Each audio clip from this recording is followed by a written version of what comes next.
have a really high reputation of being, the end all be all pistol. But as we've kind of discussed before, that's not really our take on it.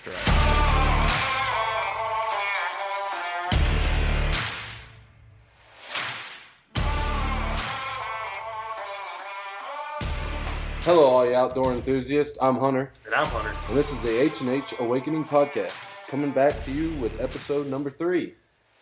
Today we're going to be doing something a little bit different. We're not really going to be talking about any specific topic other than SHOT Show. Yeah. That happened this previous week or about a week and a half ago, depending on what day you're listening to it. It's January 29th, so it happened last week. There's a lot of good stuff, I think, that came out this year. A lot of good stuff. This is a good year for gun news as far as new products. Yeah, a lot of good innovation, a lot of good critical thinking about trying to get name brands out there. So, Oh, and by the way, before we get started, for all you listeners, if you'd like to see us visually, this is going to be our first episode recorded on video on the lovely iPhone 13 Pro Max because forgot the other camera. But yeah, so for all you that are wanting to see some visuals, we have some of our firearms up here on the table. Come check it out. See us, see our faces, get to know us. Yeah. Especially if you're going to be a long-term listener. And might as well go over what's on the table. Yeah, we can start out with that too. I guess we'll go left to right. On our direction. Yeah, so. our direction. If you're looking at the video, this is our left. But yeah, if you're watching, it'll be right to left. Right to left. Yeah. So, starting out on this AR platform build right here, this is my new AR that I just built for. It's kind of, I guess they call it now, general purpose build. Yeah. But it's kind of I wanted to build something that I could have as a trustworthy go-to gun if, stuff hit the fan. But starting out, so when it comes to ARs, like I've discussed in the last podcast, I don't like blowing too much money on it. There's certain parts I want to spend good money on. So like a barrel. Yeah, barrel. Yeah. Starting out, this is a Bear Creek 16-inch barrel. It's it's rifled in the 223 Wild, which, from my understanding, the 223 Wild was made to accurately shoot both 223 and 5.56, correct? Yeah, it's basically a modified 5.56. Yeah. The best way I can describe it. It's not. I don't think it's anything special. It has a little bit tighter tolerance than 5.56, but it can also shoot 5.56. Wouldn't recommend it if you're trying to make a precision shooting. No, I would recommend it. You would say over like a dedicated 223 barrel? Oh, dedicated. It's hard to find them now. Yeah. To be honest, but I think they're a little bit more accurate than 5.56. Well, the main reason because 5.56 is kind of you get the chrome moly stuff. It's meant to last a lot longer, not be as accurate as a kind of form of that. So it's all chrome line stuff. Yeah. So. Yeah, I wanted to go with something that for it being a crap hits the fan, I wanted it to be something that would be reliable for either round. Just because when you're out there trying to survive, you don't know what you're going to grab. You may grab 5.06 off the ground. You may grab 223. So that's what I wanted to go with on that barrel. I have the CMC gas block and the CMC nitride gas tube. And then for my handguard, I went with the BCM. I don't know what model it is, but it's a 15-inch BCM handguard. And then right now I have this, what is that company called? That I was telling you about the other day, Harris bipod. I have a mini Harris bipod up front. I'm going to change that to the Magpul, which you'll see when Hunter goes over his AR build. But I do want to put the Magpul bipod up front.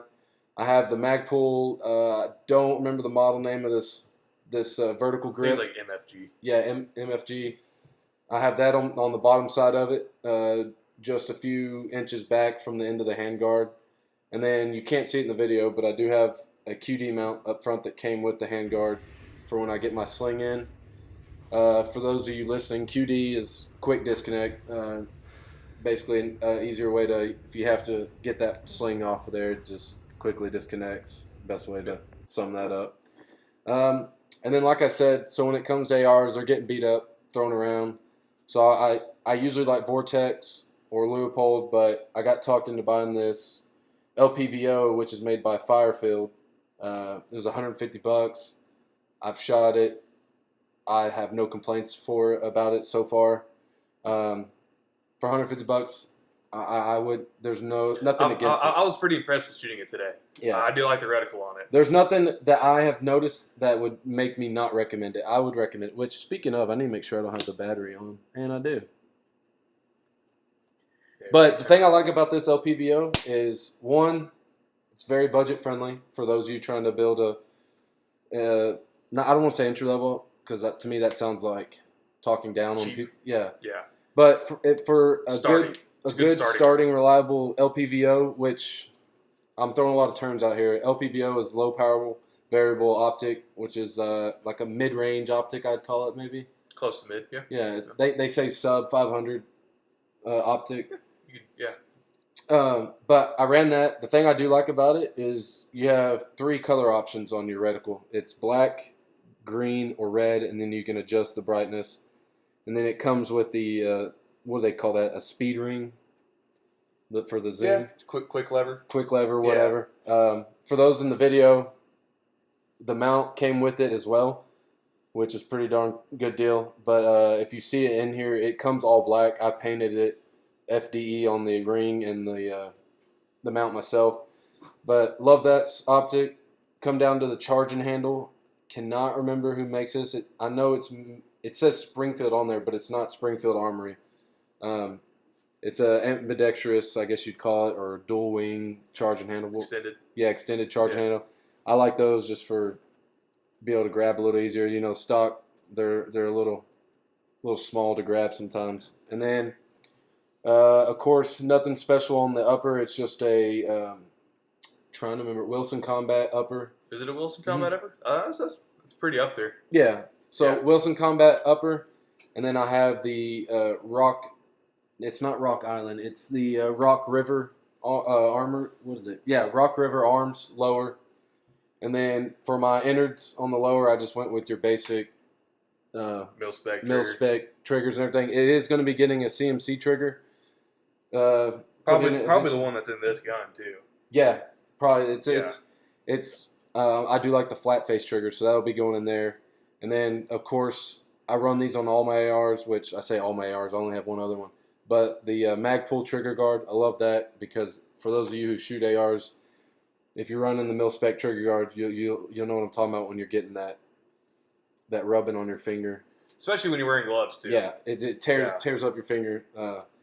And then running the what is it? The MK2, right, on the grip. K2. The K2. Yeah. Yeah, the K2 on the pistol grip. I like the K2 because on my rifles, it's more vertical. Yeah, I like it more vertical. I don't like the more 45, I guess you'd call it. Yeah. It feels more natural to me. That's what I'm running on my grip. And then for my buttstock, it is the Magpul. Cannot remember the name, but it's one of their pretty MOE probably. Yeah, something like that. Yeah. They call it the V something. Oh, is it something new? Is it like one of their newer ones? Because I think we have the same stock. I'm pretty sure we do. The only thing different between mine and yours is mine locks. Oh yeah, mine doesn't. You're right. I went with this one because I don't know how many of y'all understand what I'm describing now, what I'm about to describe, but on my other buttstock that I have from Magpul, it shakes and kind of has a little play to it. What this one does. With the lock, it's out. Yeah, it's out. Once you lock it down. So that's why I went with that. And then I don't remember the buffer spring and all that, but probably just mil-spec buffer. Yeah, probably mil-spec stuff. And then mil-spec muzzle brake on it for now. It will be getting the 1/2x28 adapter when my suppressor gets out of jail. Eventually. Yeah. So that's this one. So you want to go to yours next? Yeah, I'll do mine. So right here in the right side of your screen, this pistol. It's a CZ-P09. Just shot it for the first time today. Great gun. I was very, very surprised by the first couple shots through it. They only ran 25 rounds through because we were kind of in a rush today. Yeah. So I was totally surprised. Did you shoot it while we were at the range? I think I shot it one. No, I didn't shoot it. I shot my CZ. Okay. I think it's solid. It's a double single action. So it also has a decocker on it, which for those of you who don't know, decocker, if the hammer, if you hand it to me, I'll kind of show you. If the hammer is like in the locked position, figure it. All right. So if the hammer's in the locked position in the rear, there's a little lever right here. You can press it down, and it decocks it without firing the gun. And then it goes into single or a double action, so you can pull the trigger back, shoots it or launches the hammer back, and then you can, shoot. I know you were saying it's kind of heavy at first. It's heavy to start it, and then it smooths up the trigger. Yeah, yeah. And then which I didn't actually fire it when I tried that. That was a dry fire heavy. Yeah, which that's a new handgun for me. I've had it for about 6 months. Just never really had the time to shoot it, and figured why not today? We're going to gun range. Let's get her done. Yeah. I really like this gun. It's got doesn't have the night sights on it. That's probably going to be one upgrade that I do to it.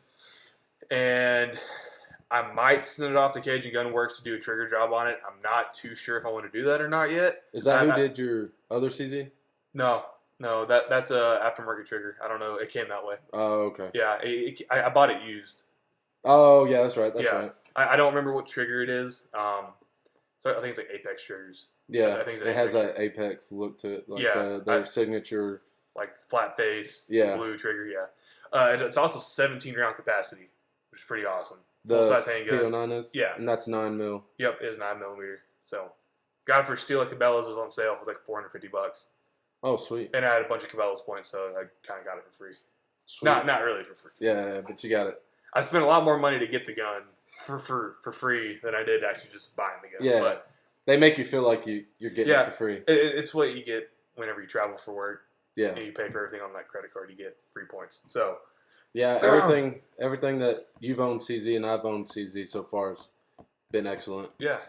And then what about this right here? So yeah, the pistol you're seeing right there, looks like a Call of Duty gun, I guess, Gucci gun, whatever.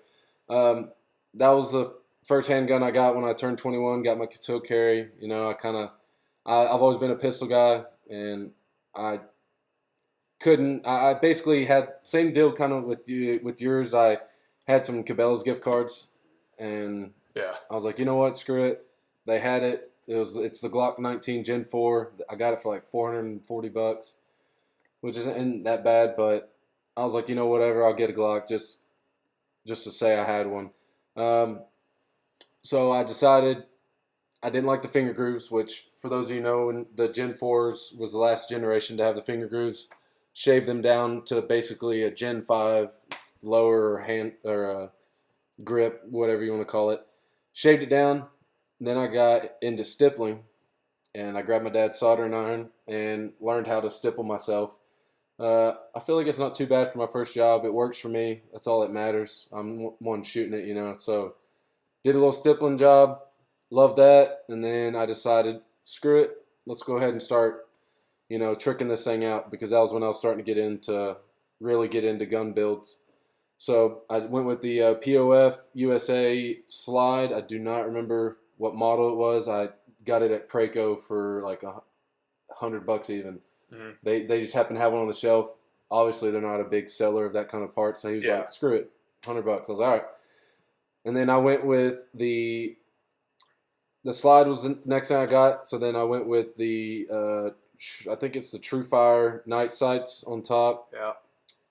Those are going to be coming off. I'm going to be putting co-witness suppressor height sights. Yeah. And then, of course, you'll see in the video, I have a red dot on top. That's the HoloSun 407C. That was the next item I bought for it. Do you like those? The red dot? The HoloSun. Yes, love them. Okay. I know everybody says, Trijicon RMR is like the top dog. I think SRO beats RMR, but yeah. And I think the Acura beats them both.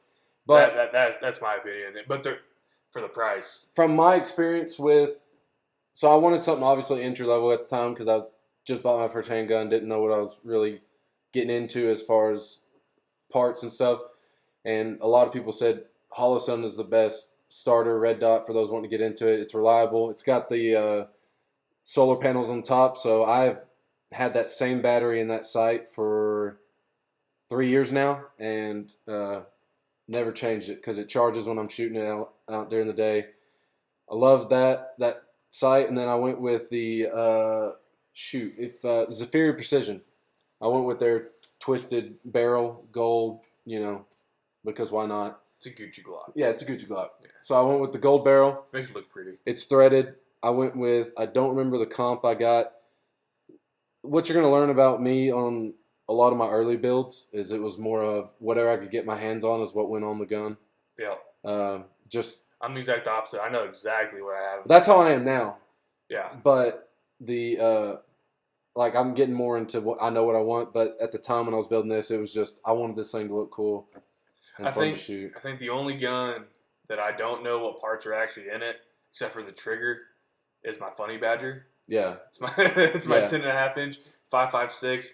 Actually, I know 2 parts on it. It has a Spikes Tactical Honey Badger lower, and it's got a CMC trigger on it. That's the only thing that I know. Yeah. And a cherry bomb for my suppressor. Those are the only 2 things that I know about. I'm starting to get to where I know all the parts. Like this, I know all the AR parts on this. I just can't remember the exact name. But I don't remember who made the muzzle brake or the compensator on the pistol. But I went with that comp. I like it. The only thing that I would warn most people about is when you go to compensate a pistol like a 9mm. You gotta be careful. Well, you gotta be careful. But 2, when it comes to shooting, what I discovered is my recoil spring's a little tough, so I have to use plus P ammo, which is just a little more pressurized, overpressurized 9mm, or I can get a lighter recoil spring, but I don't like waiting on things to get here in order.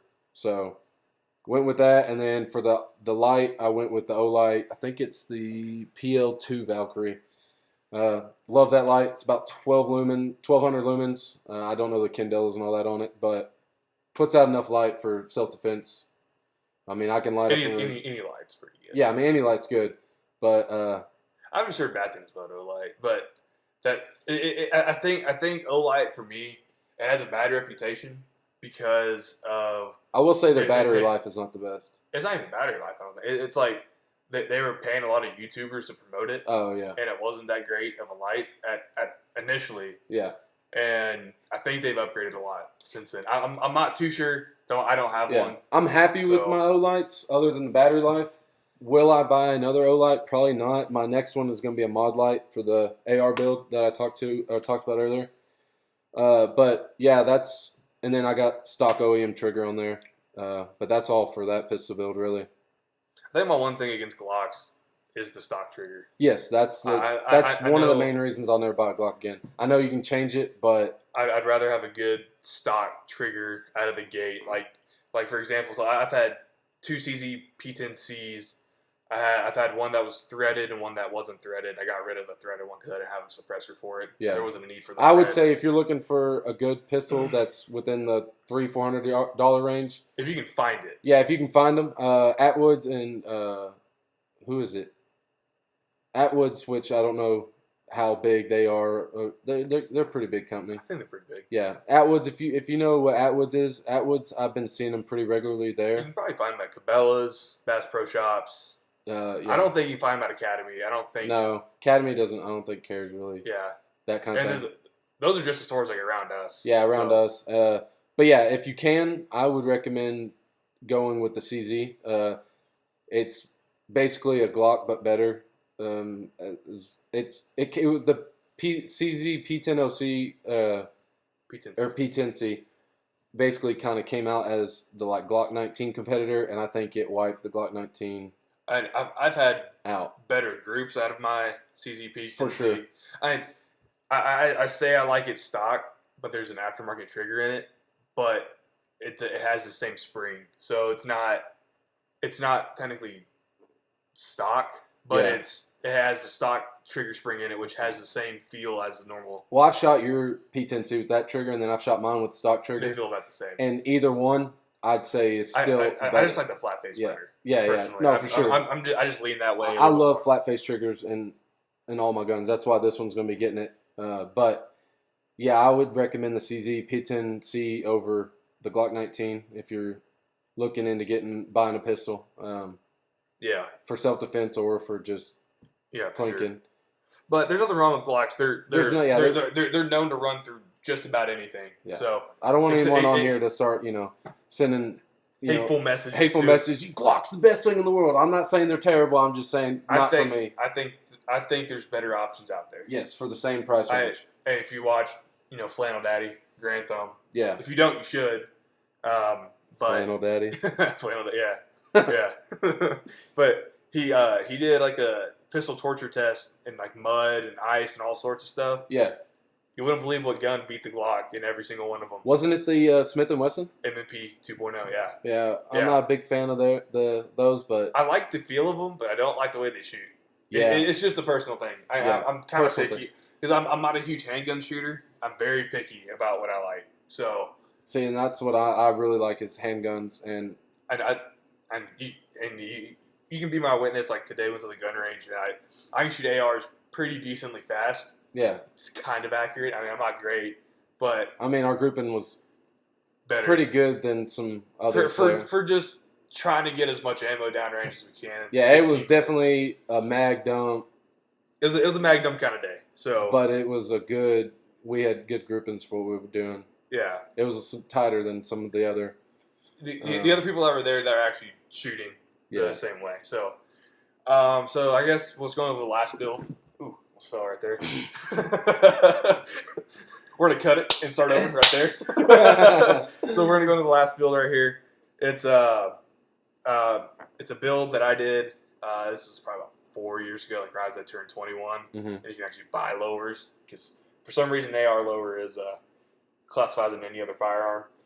This is a 6.8 SPC. It's a little bit different than 5.56. Yeah. I don't know why I've always had an attraction to the 6.8. I think just ballistically it's pretty cool. Which I never heard of until today. Until today when you brought it up. So we'll go tip to butt. To start off, I have a cherry bomb. Is it still going? Yeah, keep going. Oh, okay. You don't have to do all that. All right, to start it off, I got a cherry bomb with a whistle tip. It's for my suppressor. The whistle tip is basically just a cover for the cherry bomb, so you don't get that big blast. If you go to a gun range, especially an indoor gun range like we did today, and you're around other people, they're gonna absolutely hate you because of the concussion. So that basically mitigates that straight off the gate. I have a Daniel Defense 6.8 barrel. I don't remember how I got a hold of this barrel. I think it was while I was working at the gun store. Yeah. I was talking about buying a 6.8 barrel for myself for Christmas, like a little gift. And my boss at the time, he said, "Oh, I think I have one in the back of my office if you want to go check it." So I checked it, and I was like... That was when you earned your raise, when you met him in the back of the office. No. But I think I bought it for like $300. It was like, he said it was installed on a gun, but it was never shot. Maybe it was shot once. I really don't know the whole story behind it. It was still in the... So, like, if you ever order a barrel, did yours come with, like, a sock on it? It was like a plastic netting. Yeah. And then it came, like, in, like, a tube. Mm-hmm. That's the way it was. But there's a little bit of scoring on the barrel nut. Nothing too bad. I don't know. It seemed fine, so I bought it. Yeah. And then I think I just have a basic... I don't know what brand it is. Gas block. I think it's Odinworks. It's either Odinworks or Aero Precision gas block. Mm-hmm. It's a rifle length, so really easy on the recoil, really nice. Just a regular gas tube, just pull it off the shelf out of a box. That's basically what I did with it. I got an Aero Precision 15-inch handguard. It's on a M4E1 from Aero Precision. Got a BCM, I think it's the gun, which one is it? BCM Gunfighter. It's the extended version of it, so it's got a little bit more room so you can get, behind the scope a little bit more. Yeah.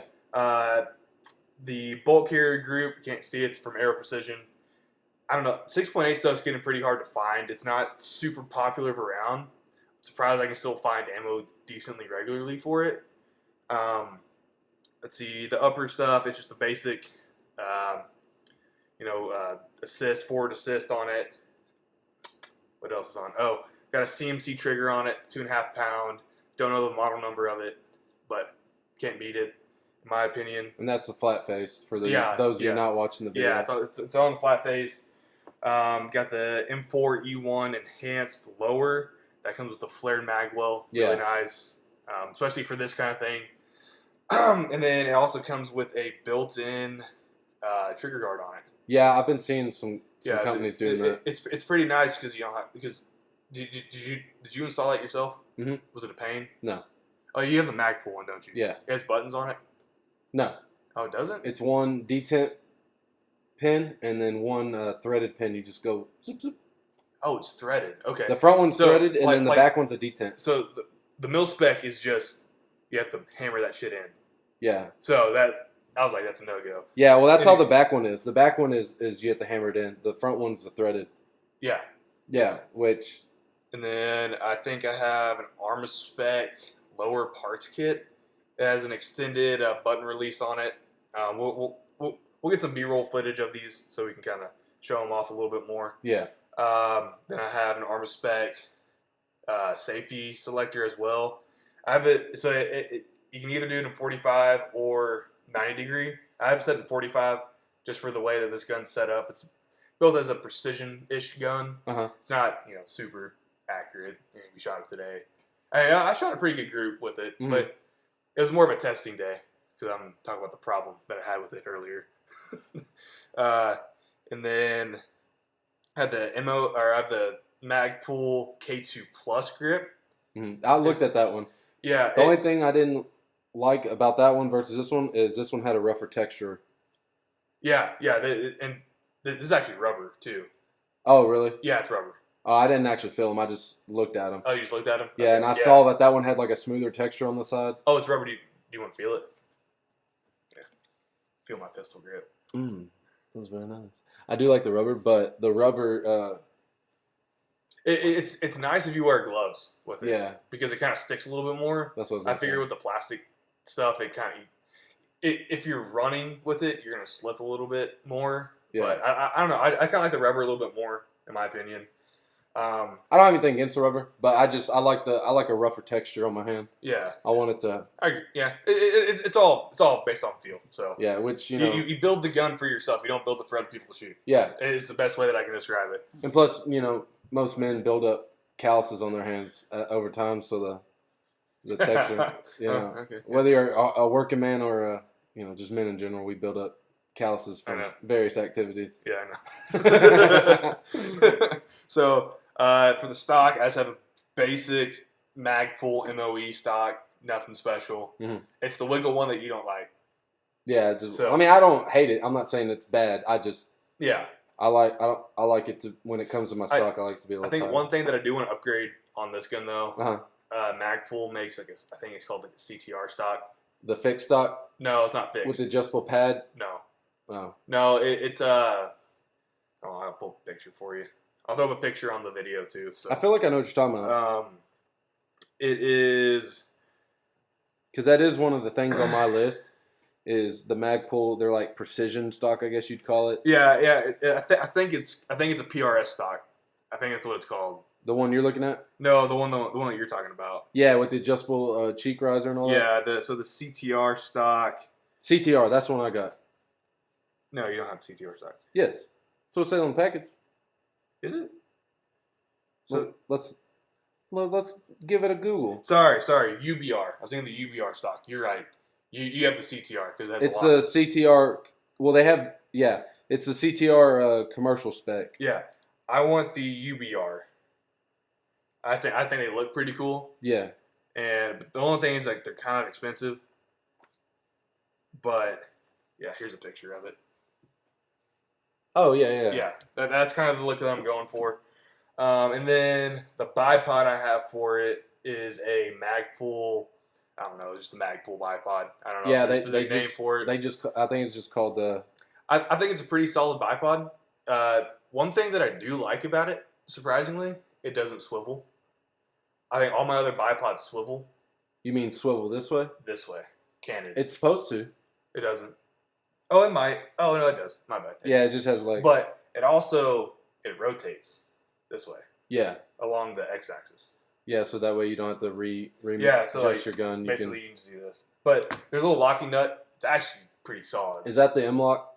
Yeah, M-Lock. Yeah, I think that's what I'm going to go with mine. Yeah, it fits flush up against the gun, so you don't have to get the attachments on it.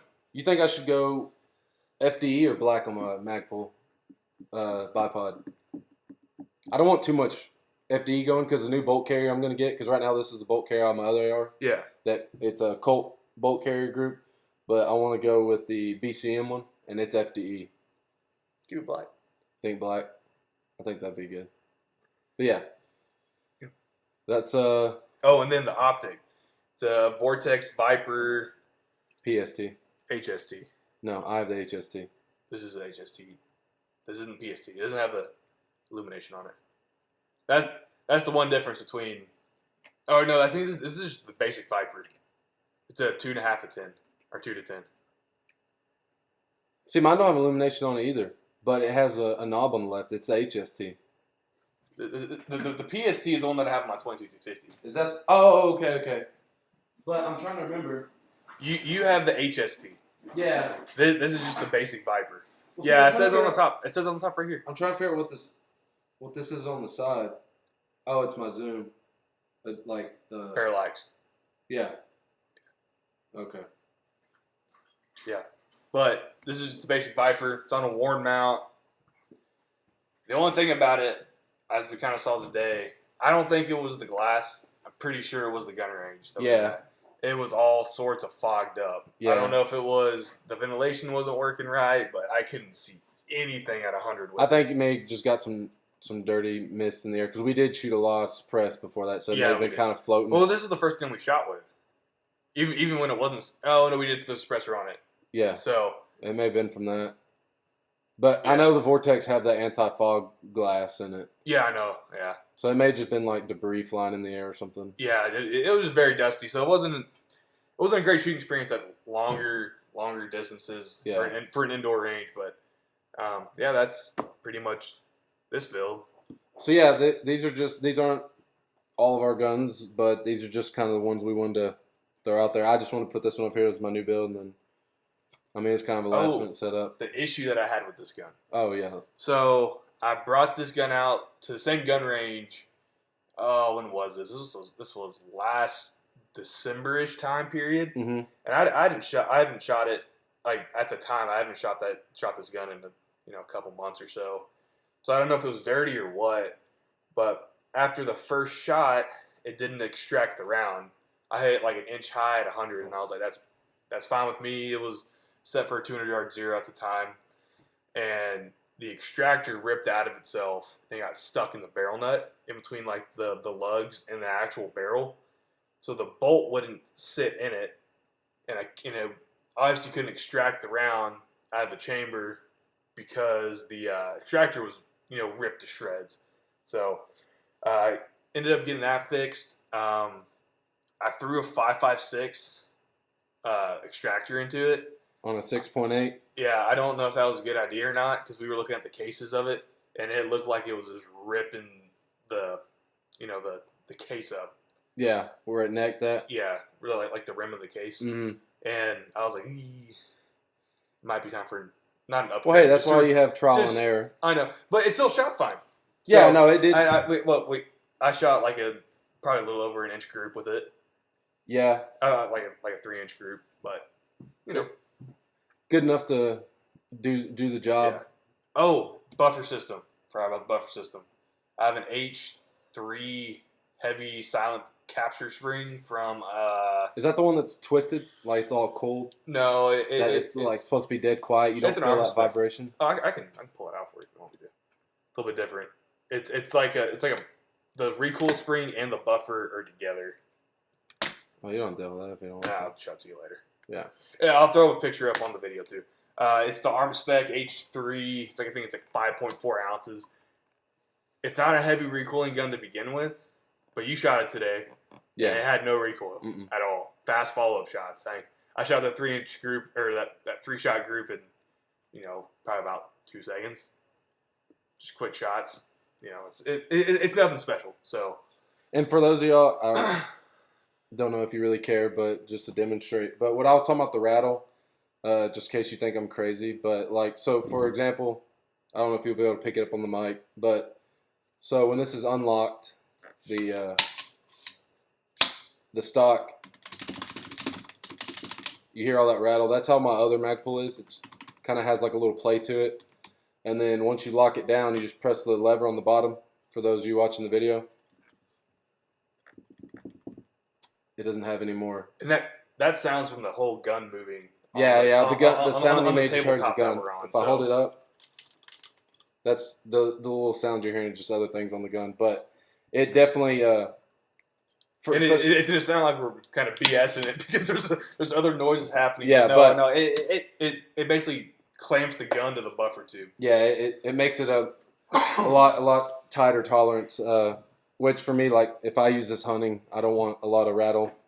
But I do. That's the only reason I went with that one was just because I wanted something that didn't rattle. Because my other AR build, the stock rattled a little bit on there, and it's quite annoying for me. We've talked about these guns for. Yeah, this is supposed to be just like a brief thing, but we'll go ahead and get into what the topic for today is, which is SHOT Show 2023. For those of you who don't know, SHOT Show is a big expo in Vegas. I don't know where exactly in Vegas, but Vegas. It's the big expo center. I don't remember what it's called. Everybody knows where Vegas is, so we'll just leave it at that. But yeah, SHOT Show is basically a big expo where they introduce all sorts of new things, not just firearms, but accessories for the firearms. What else do they have there? Like they have. I know they have there's optics. There's companies that do like camping gear. It's not just for firearms; it's also for accessories of firearms and anything that has to do with firearms, outdoor stuff. So like there's camping gear. I remember I watched a video on SHOT Show. So we didn't go to SHOT Show, by the way. This is we saw videos on YouTube. We saw pictures on Instagram, Facebook. And we basically just saw stuff that was cool that we thought was piqued our interest. Yeah. There's actually another honorable mention I just thought of. I have a list written down here. I thought of another one has nothing to do with guns outdoor. Speaking of our notepad taking things. Yeah. How charged is yours? 6%. 6? 60. Oh, okay. Mine's at 7%. Okay. But yeah. So we're basically going to kind of go over it. But yeah, SHOT Show it's basically a big expo to introduce all sorts of new gun-related things, outdoor-related items. And this expo is also where companies like Daniel Defense, FN, Colt, they'll come out with their guns that they're having for like military trials. Mm. Like I saw a video on one of Colt's guns for the Canadian Army that won't be available in the U.S. for an extended period of time. It's a pretty cool gun. It's not on my list because we can't get it. Yeah. So the things on our list is stuff that civilians can. Yeah. If you had the money, we could buy it. Yeah. So. And then who is SHOT Show for? It's for like people like us to see new things coming out, new innovations. It's all the influencers that are doing that. Though. Yeah. Also the influencers. Because it's also where gun stores like Cabela's, the gun store I used to work at. Yeah, they can see. It's basically what they can see, and they can make contracts and purchase orders with these companies so they can, acquire these items to sell. Yeah. So as far as going to SHOT Show, though, your everyday person can't just go. No.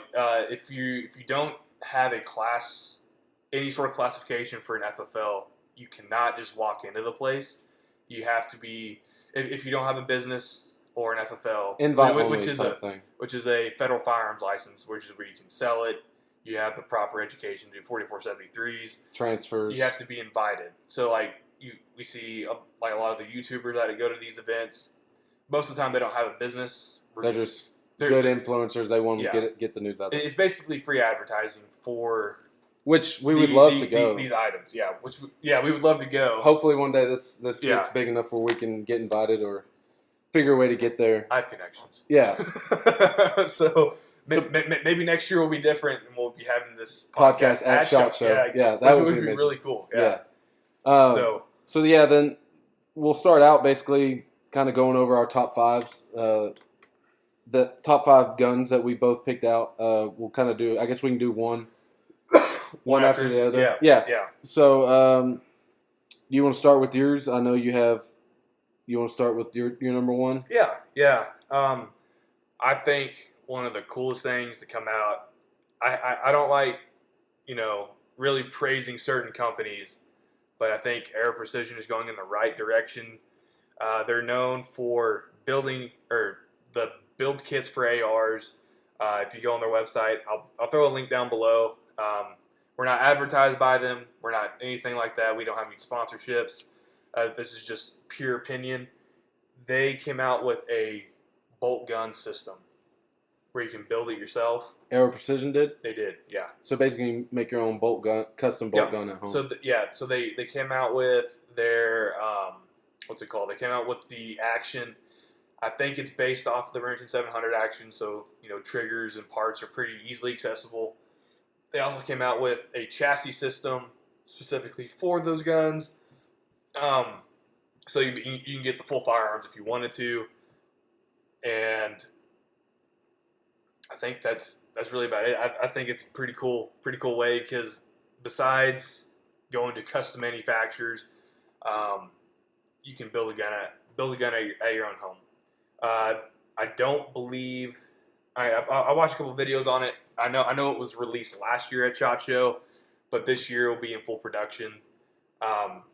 So for the barrel though, I don't remember what the barrel's for. I think it might, because with specific barrels, like for a Remington 700, you have to have special gauges. You have to have all these special devices to help you build it. Mm-hmm. You have to have special torque devices. I think there's a way they got around it. I haven't looked too much into how to build them yet. I just think it's pretty cool innovation. So it's like this gun is mainly, except for all the internals, all the external stuff, upper, lower, handguard is all Aero Precision. So I think they're going in the right direction. So okay, so the next one I get, or the number one that piqued my interest in a lot of people. So I imagine it's already, if you're in the gun world or into anything gun news, you've probably seen it by now. But Olympus Arms, which is I believe a veteran-owned company, they made their new rifle. They call it the Olympus Arms Vulcan. It is in the AR-10 platform, which for those of you who don't know, AR-10 is for calibers such as 308, 6.5 Creedmoor, 260. Basically, your bigger calibers in an AR platform. Yeah. Not getting the 301 mag, any Magnum cartridges. Yeah. But like in a bolt action, it's a short action. Mm-hmm. So it's an AR-10 platform. It's this one that they came out is specifically in a 308 caliber. So I'm new to the idea of a actioned barrel or piston-like barrel, as they call them. I'm just kind of still trying to figure out the idea of it. But for those of you who know, Barrett 50 cals are their barrels are piston-driven, I believe. They're a short action, so the barrel actually moves when you shoot. Yeah, it's driven off recoil. Yeah, is what you're saying. Yeah, well, they call it. They're calling for the Vulcan. They're calling it a piston-like. Oh, so like the whole barrel shifts back. Yes. Okay. So basically, they're calling it like a long-action piston-driven or piston-like recoil barrel. Anyways, which for those of you that are listening to this and it's piquing your interest, there's YouTube videos that you can go and see actual footage of it at SHOT Show. We don't have the rights to those, so we're not going to put them on there. But if you go on there, you can see what I'm talking about. That piqued my interest. I don't know too much about it, but it's definitely something I'm gonna keep my eye on. So does that like reduce recoil with it, or yes. what are they saying about it? So the whole point of it is, like the guy who made it, he's a retired veteran, yep. And he's wanting, his thing was that he likes the AR-10 platform, but the 308, as most know, is it's a higher recoil gun. Yeah. So the point of this is to make something that is flatter shooting, which will hopefully in turn be a more accurate as far as, when you start shooting more rounds repeatedly down the range. Yeah. You can stay on target a lot easier. So basically the whole point of that is the long action barrel is going to take out a lot of the recoil. So therefore, if you're using it for target or combat, you can kind of keep your sight picture a lot steadier, hold on target a lot easier. And from the video, the guy that was shooting standing up, and it looked like he was shooting like a 223, which most of you that have shot a 223 or 5.56 AR, it's not crazy recoil and like a. I think all the recoil comes from the bolt Yeah. in some guns. Yeah. But, I mean, to compare it to something, from the way it looked in the video, it looked like he was shooting like a 223 AR-15 platform versus a 308. Because, 308 you can... Which in video, it's also different to the person, how they handle recoil and everything. But yeah, it definitely, you can tell that it's taken a lot of the recoil out of the gun. I just think that's what I love about SHOT Show about so much, is because it does bring new innovations to the world. Yeah.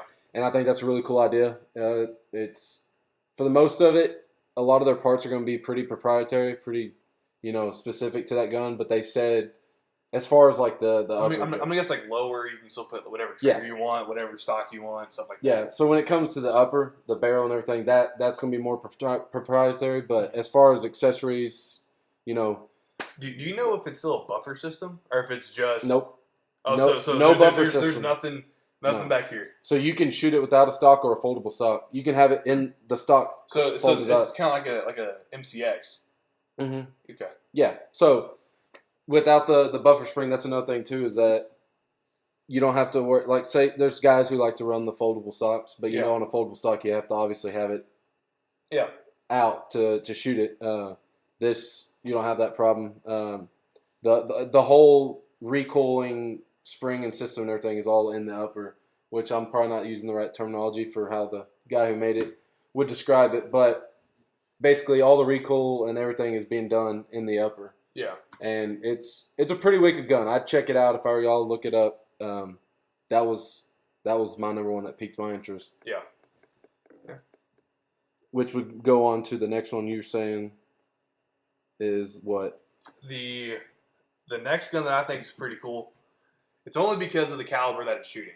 It's not from the brand. It's not from what they did with the gun. Actually, it is kind of what they did with the gun. But yeah, it's not. It's nothing. It doesn't look special from the outside, but on the inside, it's different. Mm-hmm. It's the Geisley guns in 6mm arc. Which Geisley makes pretty good triggers. Oh, they make great triggers. Yeah, they have good guns. They have good products. Yeah, like sometimes they can be a little pricey. I know they're handguard. Well, I just want to put that out there because you said like it's not about who made it that made you like pique your interest. No. It's what they did with the gun specifically. So what they claim to have done, for those of you who don't know, the 6mm arc is basically a 243 size bullet, so 6mm neck down or case down into the size where it can fit into a 5.56 gun. Mm-hmm. So, with what they did to the gun, they I don't know. They specified it. They kind of modified already pretty regular parts. Like, so on like a lower, there's like a little feed ramp. Or sorry, on the upper, there's like a little feed ramp, right? Yeah. They made it a little bit wider so the bullet can fit in better. Because kind of like flaring a magwell. Basically, yeah, exactly. And I think it's pretty cool. I don't know what else to say. What else to say about it? So if you know Hunter, he likes a lot of your weird calibers, I guess you'd say. Yeah, I have a 6.8 SBC right here. Yeah, which is something that kind of goes in with our last episode is target shooters versus hunters. Like most of your hunters, you're shooting your more 308, 306, 270, 243. Pretty windowed, yeah, stereotypical rounds. And then you got Hunter over here freaking shooting 3.9762 carried to the second. Yeah. And then Butterfly or some weird name after that. What I think is cool is because Hornady, so the history behind 6mm arc was the Department of Defense went straight to Hornady and said, here's our requirements for a gun that we're looking for. Give it to us. Yeah. And they basically came up with that. And you're basically, from what they're stating, is that, and I believe them because it's Hornady, because they developed it themselves. Mm-hmm. You're getting 308 performance out of a smaller package. Yeah. It may not be energy, but you're getting range. Yeah. And there's people that have had made custom 6mm arcs, like just straight builds with like 22-inch barrels, and they're shooting 1,200 yards. Which is unheard of with an AR platform, in my opinion. Because it's like 5.56 is good at like 600 yards, roughly, in my opinion. Yeah. Yeah. 6.8, it's good a little bit past that, but I like shooting at like 400 just because it's super quick. Then you got 6.5 Grendel, get out to 1,000, stuff like that. You're basically just getting a smaller bullet, higher ballistic coefficient. You can just launch out there. But they're also it's coming in an 18-inch variant and a 20-inch variant. What do you say? What would you think that caliber likes barrel length wise? Because every caliber when they make it to where it likes this length with this certain twist. Like 5.56 likes 20-inch barrels versus like 600 or 300 blackout likes 10-inch barrels. Yeah, 300 blackout was made to shoot out a shorter. I'm thinking probably a 20-inch barrel would be the best to get like ultimate performance out of it, but I think you can still get optimal performance out of like an 18-inch, which is what they made. Yeah. So you can definitely find longer barrels, 22-inch barrels, but at some point you're getting diminishing returns with barrel velocity over weight. It really depends on what you do, and I think they did a good job of kind of bringing a new cartridge into more light that's not custom, because most guns that I've seen in 6mm are custom. They're not straight off the shelf like a 5.56. These aren't straight off the shelf. Not name brand ammo. It's like Bubba's backyard 6mm ARC or whatever. Yeah, but so they have a 18-inch variant. I think they call it the Recce, which is meant for like reconnaissance. Yeah, it's kind of like a Recce build. You talking about? Yeah, so it's more along the lines of like what's it called? Like operator in air quotes if you're not watching the video. Yeah, where it's like the spec ops forces and they need to shoot out the distance. Yeah, and they have if they have to, they can. If they don't need to, they don't. Then they have a 20-inch variant of it, which is from the video I watched. The guy said it was more leaning towards the what's it called? More of the competition style, like precision shooting. Yeah, precision shooting. It comes factory with a muzzle brake on it to reduce probably already the lowest recoil you can get. And then they have their Geisley super whatever trigger they have in it. I don't know what trigger it is. It's the super semi-automatic trigger. I think it's what it's called. Mm-hmm. They have those in it, so you get a good barrel, a good caliber, good trigger. That's really all you need in a good AR, and it looks sexy. Yeah. I think they just look so good. Like, it comes in... It doesn't look scary. It looks sexy. It looks sexy, yeah. Like, from the video that I watched, it was a camo gun, like all camoed out and stuff. I just think it looks pretty cool. So, what is your next gun? The next one I like, which most people have probably heard about it, which kind of contradicts because I don't dislike this company, but I just haven't seen a product from them that draws me to have to buy one. Yeah. But now that I just actually looked up this price while you were talking to me, I think I'm going to have to add this to my collection because it's not as expensive as I thought. So I see it on the list. I like it for the caliber. That's the only reason I like it. Because the pistol I'm about to talk about, this caliber is pretty well known pistol. I mean, FN was the one who originally came out with the original one, right? Was it FN? Yeah, FN. And then FN 5.7 because it was with the 5.7 pistol. Yeah.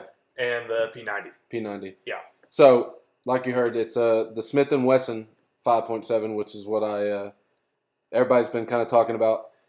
I'd never have been drawn into a Smith & Wesson, but I gotta admit, this pistol, something about it just kind of looks sexy to me. I think it beats the Ruger. The Ruger 5, or the 57, whatever it's called. Yeah, the Ruger's 5.7 that they came out with to compete with the... So what I do like about this gun, I already watched a video on it. Mm-hmm. It's 23 rounds, not 20. Yes, I saw that. Yeah. Which is crazy for a pistol as far as like capacity-wise. Yeah, with what? With a flush mag. Yeah, with a flush mag. So, yeah. Yeah, so what I like about it, I like the trigger that they're coming with. It's that more of like a flat face trigger. It has like the little safety take up as most of your... Is it a performance center gun or is it just Smith & Wesson? Smith & Wesson straight up, I believe. Okay. Which I could be wrong on that, so don't cut my throat over it. But, yeah, 5.7 has been a caliber for a pistol I've been looking at. There's obviously, your P90, which is pretty well-known 5.7 caliber, rifle. And if you didn't know, P90 was 5.7. Yeah. It's 5.7. It's 5.7. It's not 9 mil, not 45. It's 5.7. Yeah. But yeah, it's definitely, and it's MSRP for $6.99.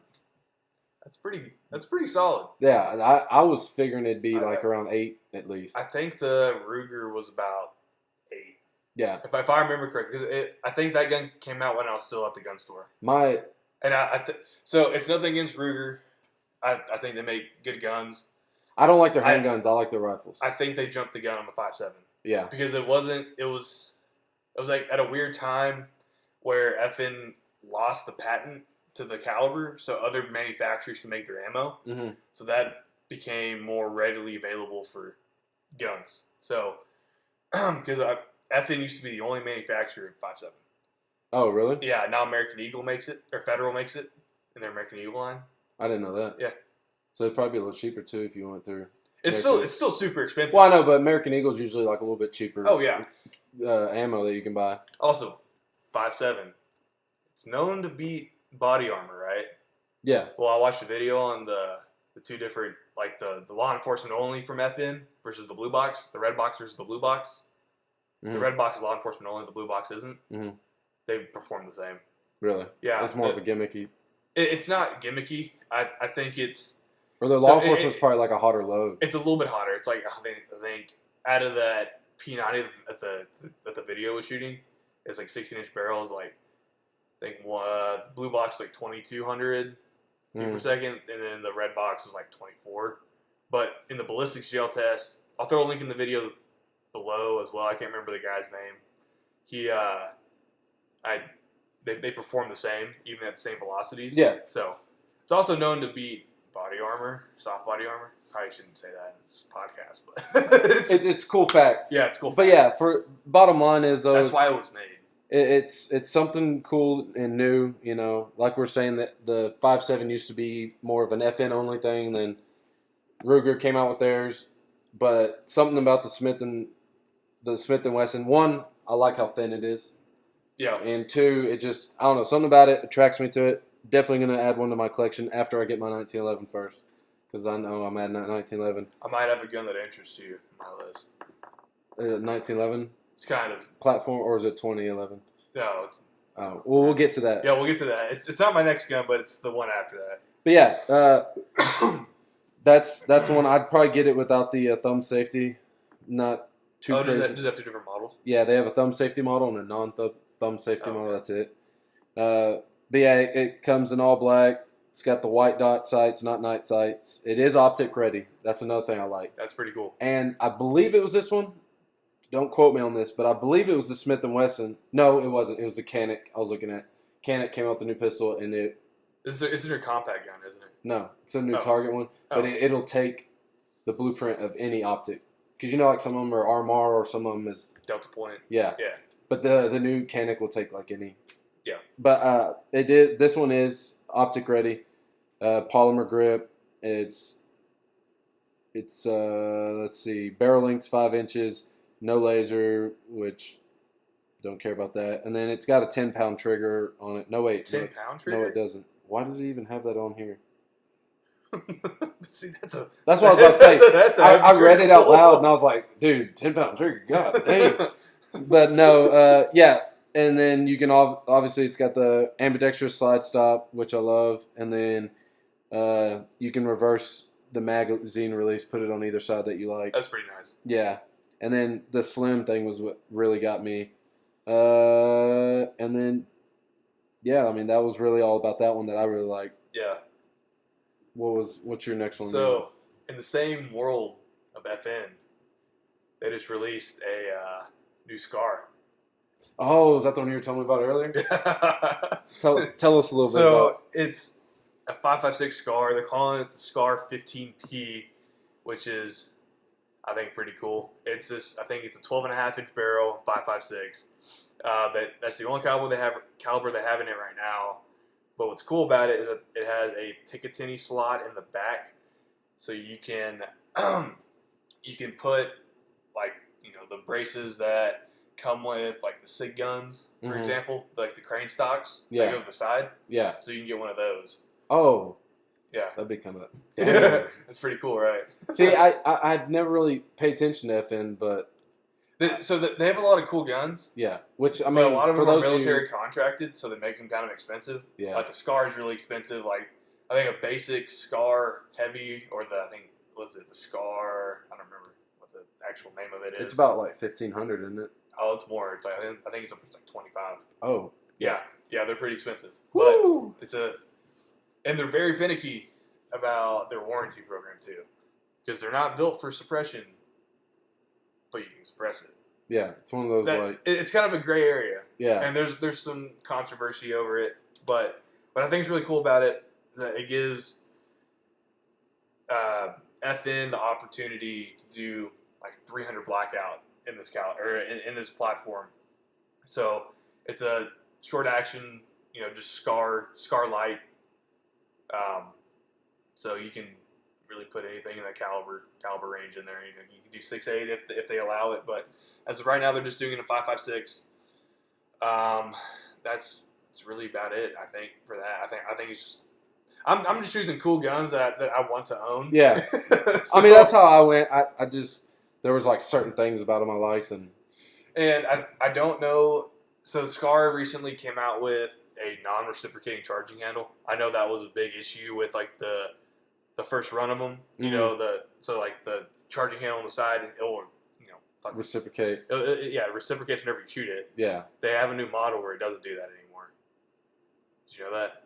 So how does it throw out the spent round? So like an AR? Yeah. You just pull the charging handle back, and then but it's not attached to the bolt. Yeah, it doesn't actually That's what they did with the SCAR. Oh, okay. So it's basically the issue that they were having with it, which I'm surprised it took so long to fix it, was I think it was like SOCOM was using it, and that was like a huge deal to them. So like C-clamping, where you wrap your hand around the gun. Their hand was getting slapped by the charging handle, and it wouldn't seat all the way. So okay. I think this is the story behind it. I don't take my word for it. This is what I think. This is the way I think. Yeah. And so like their hand was just getting slapped by it. It's a heavy gun, and just so much force hitting your hand every single time. Huh. And then there's the potential that it doesn't go into battery to shoot. Which is never good when you're trying to use it to... In a gunfight, yeah. Yeah, those are pretty important. And I don't know if this is... I'm guessing it's not reciprocating. The new one? Yeah. Hopefully not. If they're coming out with a new gun, they should go ahead and just add that new feature to it. And a SCAR is just cool. I think they're pretty cool guns. They're not the prettiest, but they got a look about them that kind of got the UGG boot for the stock on the full size. Yeah. But, all right, come on. It's a SCAR. It's a SCAR. Yeah. It's like the Jeep Gladiators. They're not the best looking. But you can make it. You can make them look great. Yeah. So, I kind of like them when they're lifted up a little bit. Yeah, no, if you do them right, they look good. But they're not the number one choice for a Jeep. But I think one of my dream guns right now, so SCAR or FN, they make a 13.7 inch 308 barrel for the SCAR. Kind of want one.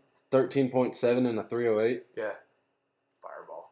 Yeah, that's what I was about to say. But it's a $2,500 gun, and technically it's an SBR, so you have the SBR at $200 tax stamp. Yeah. Then you have to get the barrel, which is like, I think, $1,300. Yeah. So it's an extra, I don't know, what is that? It's like a $5,000 setup at the end of the day. Yeah, if I'm spending that kind of money. With an optic and everything. The only time I'll spend that kind of money is on a bolt gun. No, but and a staccato. Staccato. I do staccato. Yeah, don't even get me started on that. And they're made in Texas. Yeah. Oh yeah. Oh yeah. Yeah. So the next one that I was looking at, I didn't know this is who made it. I guess we were wrong. Well, I guess they're the same actually, because I never heard of the one you said. So it's called the RIA 5.0. Yeah. You said Armscore, but it's showing on here as it's made by Rock Island. Are they the same? So I think Armscore is an ammo manufacturer that Rock Island owns. Okay, so it's kind of one in the same. Yeah. So Rock Island, they have a 22 TCM. Mm-hmm. I know you've never heard of that caliber before. No, it's a pistol caliber, like a 1911. So it's like a super souped up 22 Magnum in a 1911 platform. Huh. The only ammo manufacturer that I know that makes the ammo is Armscore. Huh. So I'm guessing there's probably some sort of connection in there. So. Yeah. So if you look at one of these, like a picture of them, at first looking at it, if you didn't tell me who made it, I would think CZ made it because it has that signature low profile slide that CZ has. Let me see it. Doesn't that look like a? You know what gun it reminds me of? Have you ever heard of the Hudson? If I have, I may have seen one, but I didn't know of it. Go on, and I'll pull up a picture for you. Okay. So yeah, it's the RIA 5.0 ST is what they're calling it. What mainly attracted it to me, like many people who are in the gun world, is it's just a sexy looking gun. But it's supposed to be kind of a Beretta 1911 style pistol. Oh, is that the one that's got the integrated? No, that's not the integrated suppressor. No. I was thinking of a different one. You know which one I'm talking about, though? That pistol? Maxim 9 from Sonsico? Mm-hmm. Yeah. Yeah, that's what that kind of looks like. Those are cool. Yeah. They're hard to come by. But no, I just like the way it looks. The trigger, I don't remember a whole lot about what it was about the trigger that... So what's weird about the barrel is it's not a round barrel. What? Really?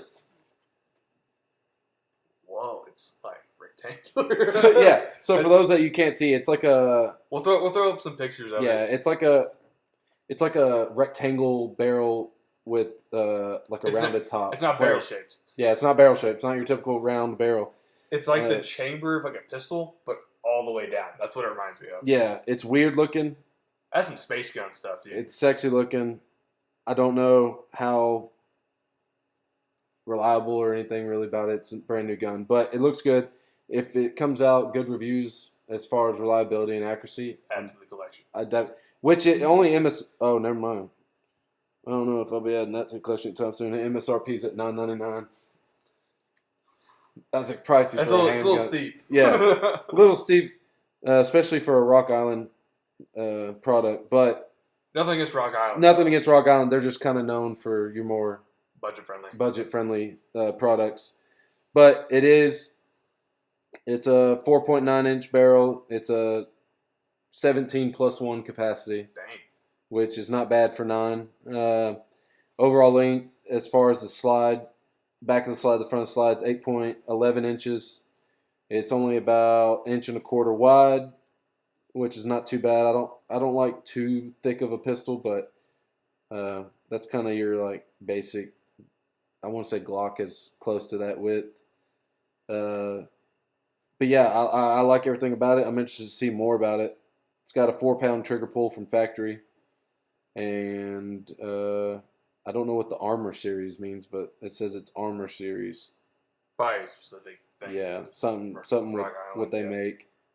They do make some pretty good 1911s, though. Yeah, that's who I'm actually looking at getting my first 1911 through is Rock Island. Yeah. I've shot one, and I enjoyed it. And they're pretty budget-friendly, like I said. Yeah. Because when you get into 1911s, you're getting more pricier, typically, just because. For some reason, it's a 1911. Yeah, like 1911s just for being that platform are a little more expensive. But yeah, that was the next one on my list. You are on your Dan Wesson now that you want to talk about, weren't you? Yeah. What's going on with DW and CZ? So this gun has been rumored to be in production for I think like 4 years now. Mm-hmm. It's the collaboration of Dan Wesson and CZ. It's the DWX pistol in 9mm. So what's cool about this is that it's a 1911 slide, but it's on a Shadow 2 frame. I know you don't know a whole lot about, what's it called, the Shadow 2 system, but that's like their premier kind of race gun in CZ's world. Is it that one? No, it's this one. Right here. Oh, I have seen that one. I've been seeing everybody talk about that one. Yeah, that. So, what's really cool about this system, though, so with the Shadow 2 system, the rail of the gun is actually on the inside of the slide. Yeah. So the frame goes around the slide versus the slide goes around the frame with most handguns. Mm-hmm. So what's cool about this one, though, is that it's it just looks cool. I don't know. It does. It has that 1911 trigger to it. Yeah, it's got the 1911 trigger, it's got a 1911 slide. I believe it's only a 9mm as of right now. But what's pretty cool about this, I do like the recessed barrel. That like flush fit barrel. Yeah. And what's cool about it though is that it doesn't take proprietary mags like Staccato. No offense to Staccato. Yeah. Their mags are expensive. They take like the basic 19 round CZ mags. Like from the Shadow 2, I think those are like $30, something like that. So you get 19 plus 1 in the gun. Steel frame. Steel frame, yep. And then the grip is more like a CG75. Mm-hmm. So it's not. So the issue that I have with 1911s is the angle of the grip. It's a little steep for me. I think it's the correct term. It's more like this. Yeah, it's more of a 45. Yeah, like more of a. That's what I'm saying. Like I like that more. This is more vertical. Yeah, and does it have your typical 1911 pressure plate on the back for safety or no? Yeah. Oh, it does. Yeah, well, most CZ guns do have that safety already featured in there. Oh, okay. Yeah. So that's nothing to worry about. And CZ's known for their reliable pistols in the competition world. They're quick. They're smooth. If you ever had a chance to shoot one, definitely shoot one. It is a little on the wider side, 1.5 inches. Yeah, it's pretty wide, but that's just the size of the gun. Is it? It's double stack. Yeah, double stack. Yeah, but CZ is known for their race guns, and they just added another one to the collection. So that one's gonna be pretty hard to find, and it's definitely on my list to get eventually. Have you seen the MSRP on that? Yeah, 2,100. Yeah. Jeez. That's why I said eventually. That one's gonna go to the back of the safe whenever it is purchased, but yeah, that one will be in a glass case. No, it won't be in the glass. It's gonna be in the back of the safe in a lockbox. Oh, it's gonna be in a safe in a mountain. Well, I mean, surrounded by a volcano. I plan on having a walk-in full fireproof safe eventually. Oh yeah. When I build like my dream house, I guess, whatever. Yeah. And I would have that sitting on a mantle with the light beaming down on it, lasers surrounding it. Yeah. You know, you freaking breathe on the case and it's beep, beep, beep. Yeah. Alarms start sounding. Yeah. It's also CZ also has. Have you ever heard of the Checkmate? Look it up. The Checkmate? Yeah. No, you don't have to do it now. Do it in your free time. But that is the cream of the crop, like production gun for competition. Oh, okay. I've seen those. Have you seen it with the red dot? Mm-hmm. Yeah, those are pretty sick. Those race guns are. There's just something about those guns that just get me going in the morning, dude. Yeah. Like it's the reason why I work every day is to get one eventually. Yeah. So I mean, it looks cool.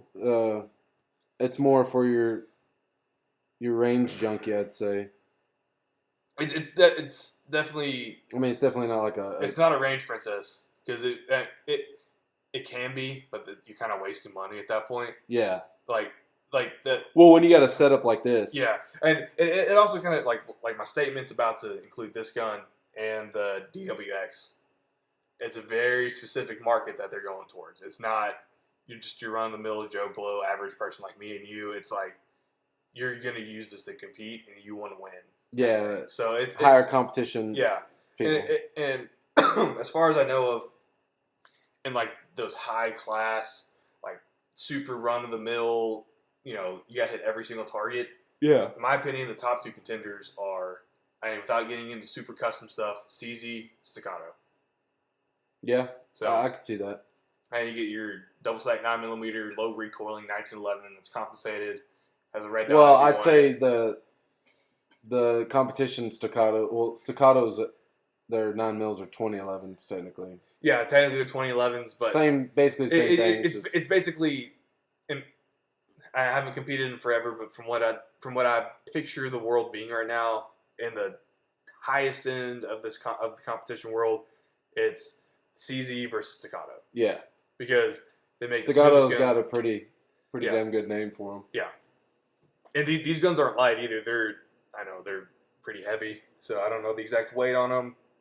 Let's see, the DWX comes in at 45 ounces. So, was that about 3 pounds? 45 ounces, yeah, because 16 is a pound. Yeah, it's like right under 3 pounds. Yeah. For a handgun. That's a chunk of steel. Yeah. So, Yeah, that's a little. If you can't hit what you're aiming at, you could definitely beat him over the head with it.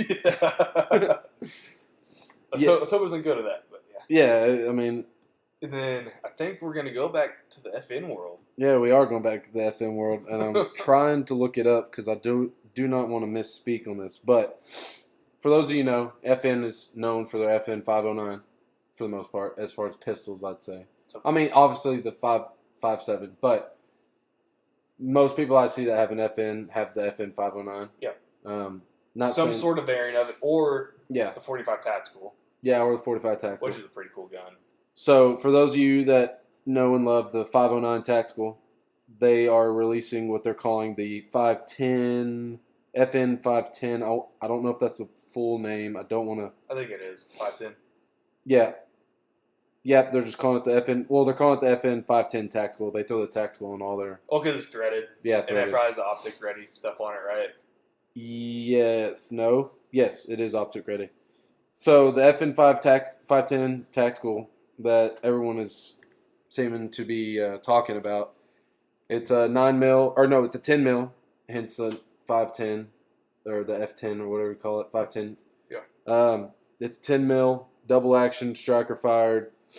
So you can get it with, I think it's a flush mag is 10 rounds, or with the extended mag that they're offering or they advertise it with, it's 22 rounds or 15 rounds. 22? Whew. Yeah. Are you sure it's not 15 stock, 22 extended? Yes, that's exactly what it is. Okay, I was like 10 rounds to 22. That's a long mag if you got that going for you. Yeah. So then it's it weighs about 32 ounces. Average barrel length, which is 4.71, 1 in 16 right hand twist. Let's see, what else was it? So the main thing that spiked my interest about this, or piqued my interest about it, which I'm new to suppressors and everything, so I don't claim to know a whole lot about them, but they're saying, from the way they explained it, is when you go to suppress a handgun, it can be tricky. Yep. With all the factors coming into it, as far as recoil and weight, transfer and all that, because you're weighing down that barrel. Yeah, it's not able to. It's kind of why I'm holding off on getting one. Yeah. Because for something like that. Yeah. So this gun is basically a pistol made to suppress. The way they made it and built this whole pistol around is for it to function amazing while being suppressed. That was kind of like the main thing that just made me want to throw it in this list. Other than that, it looks like your typical 509. It's just 10 mil, and they're saying that they built it around being able to be suppressed, be a more accurate pistol suppressed as well. So that was just kind of like nothing special about it that really piqued my interest. It was just something, from my first episode you learned that I'm getting my suppressor, so it was just something kind of piqued my interest because it had the word suppressor in it. Yeah. So, yeah. And then I think you're on your last one. I think on my last one, yeah. And I cannot even pronounce that. So why don't you go ahead and pronounce whatever that is? That is a Kalashnikov USA KR9. Kalashnikov. Yeah. Kalashnikov. Exactly, Russian. Yeah. Yeah. Like the creator of. God, AK-47. Saying that makes me want to grab like a vodka and a cigar right now and just enjoy it. Go punch a bear. Yeah. But the KR9, it's a pretty cool gun, I think, that's coming up. It's an AK style 9mm. And you can't get any cooler than that, I don't think, right now. AK style 9mm? Yeah. So like a 74U type. Is that what I'm thinking of? What's the AK platform that's already 9mm? That one. KR9. But that one's a new one though, isn't it? Are you thinking of the Call of Duty gun? Well, obviously. But I thought there was actually like so I think they're doing a new rendition of it. I think they did some upgrades to it. Fucking Call of Duty gun. Calling me out. You ain't got to call me out like that, dog.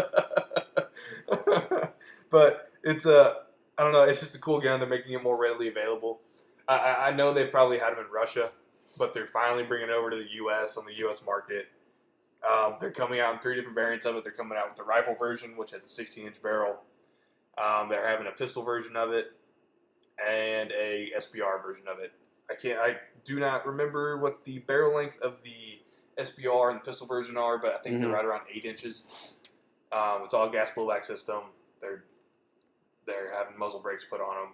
They're becoming tactical. Yeah. Tactical, not tactical. Tactical. Tactical. Tactical. Yeah. Tactical. No, I'd like to see something. I'd like to see that. I definitely.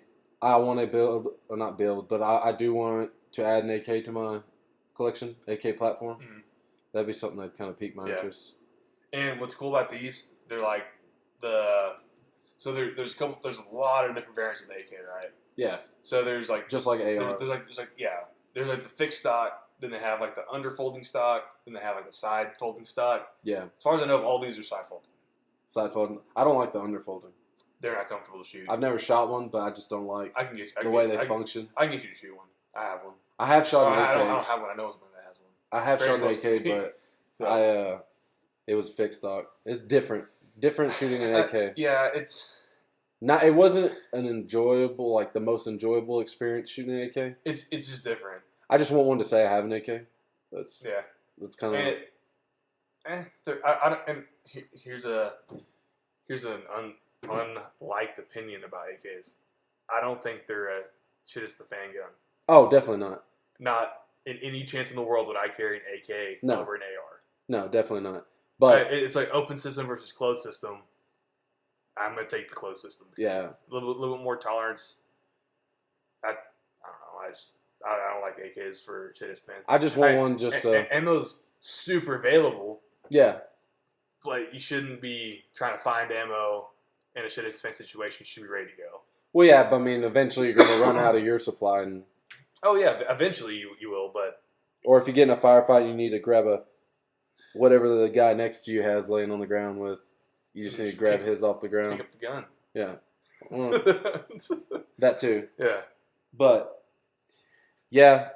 And then I think this is your last gun, too. This is my last one, and I don't know if I said it on my first one, but this one I actually am thinking this is my number one most excited about this year. These are just my top 5. There's no particular order in which these are going in. These haven't been a particular order, but these are just the guns that I liked watching about. Yeah. So. Well, like you said for your FN, I think that was when you were talking about that said got you going, I guess. Yeah. Got your rocks off.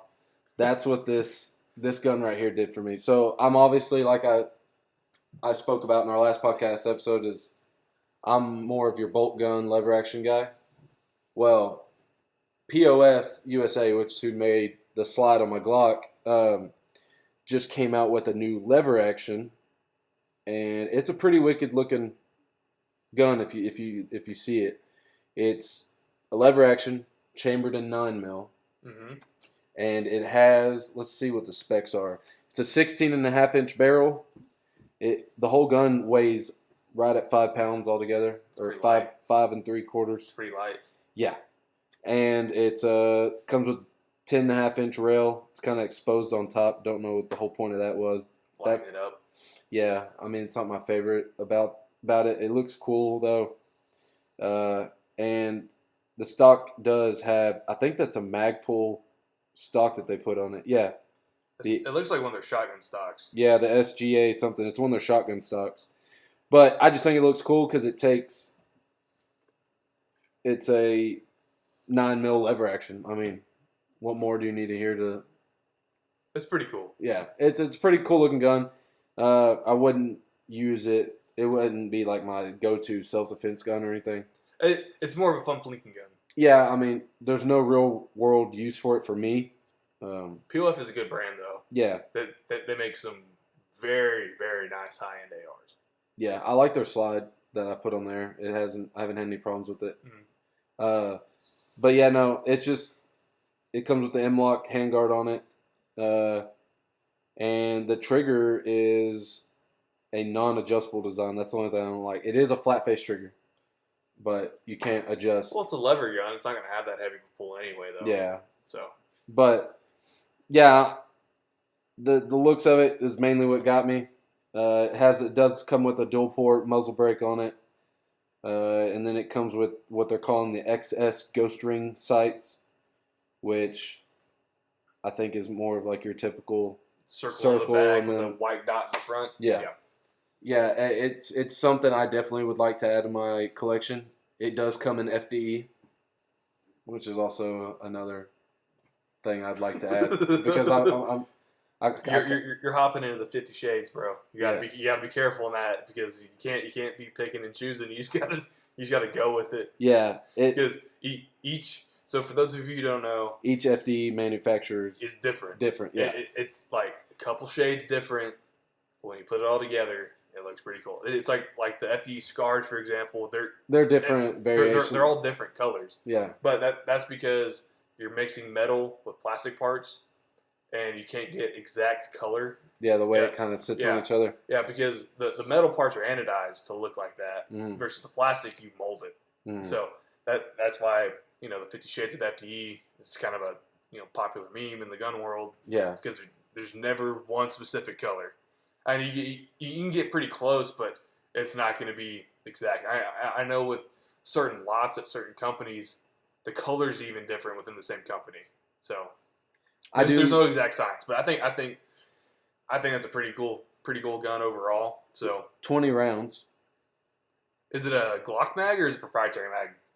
It looks like it's proprietary mag, but don't quote me on this. I believe they said you can use Glock's mags on it. I'm not. Because if they can use Glock mags on that gun, that'd make it even more. Yeah, it'd be a lot more. I think appealing to the general population. And the hammer on it is only the hammer only like half cocks, so it doesn't have the full. Oh, isn't that gun short stroke? Mm-hmm. Okay, I think we watched the same video. Yeah. Okay. So it's definitely something I'm keeping on my radar. MSRPs for the black, MSRPs for $1,962. Yeah. That's pretty steep. Yeah. Yeah, it definitely be something I would buy if I got a good deal on it. You're not gonna get a good deal on it for a while. Yeah, for a while definitely. And it's also partly POF is a very. But it does have. They have a lot of military contracts. They can really price whatever they want at whatever they want. So I do like the mag release is an AR-15 style. Ooh, that's pretty nice. Mag release. So the one thing that I don't like about the gun after talking about the price, nothing against Magpul, but yeah. I think it's a pretty ballsy move to charge that much for Magpul furniture. Yeah, I like Magpul's furniture. I just think it's a very steep price, $1,900 for Magpul stock. Yeah, so. Yeah, that. But I wanted to put that in my list because that was something crazy to look at. They call it the Tombstone. I don't know if I said that. That's a pretty cool name. Pretty badass name for a pretty badass looking rifle. Yeah, it's. I'm interested to see how it's going to do in the real world markets because. Ooh, I know what it can be used for. Cowboy action shooting. Yeah, for you talking about the 3-gun cowboy action? Yeah. Yeah, that would be pretty I wonder how it's going to go because it's mostly 38 special Henrys that are souped up to go super, super fast. And they got to be side load, don't they? I don't know. I don't know all the rules behind that. I haven't really gotten into it. It doesn't really interest me that much. Those guys can shoot really quick with lever guns that I can never shoot as fast. But yeah, it's just it's something I don't want to get into. It's definitely something to keep on the radar. I just wonder if that's the way they're going with it. I don't know.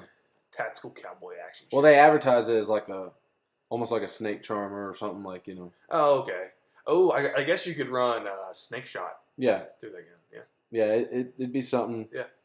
So yeah, I think those are top 10 for us at least. Yeah. There's a lot more stuff out there that I found either equally as cool or something that's just badass. Yeah, I mean, of course, like you were saying, our honorable mention has to be the Yeet Cannon. What is it, 10 mil? Yeah, the YC-10. Yeah, yeah.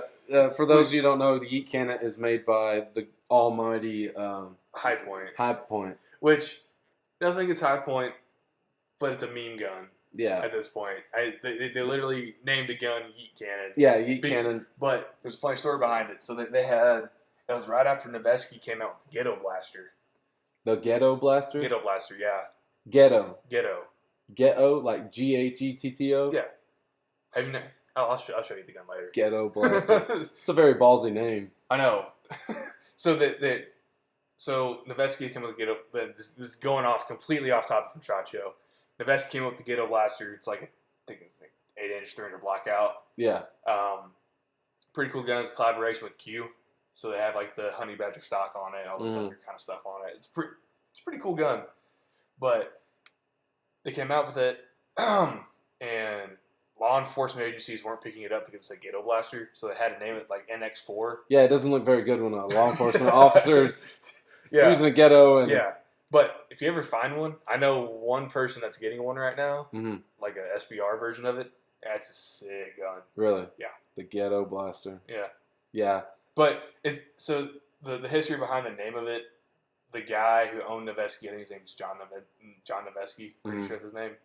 Correct me if I'm wrong. I'm pretty sure that's his name. But when he started, so Noveski, they're the first AR manufacturers to put, what's it called, match grade barrels inside of ARs. That's kind of what they're known for. That's why they're so expensive. And the founder of the company always wanted to make a gun called Ghetto Blaster. There wasn't really any reason behind it. It was just a funny name that he wanted. And the Ghetto Blaster. And he passed away a couple years ago.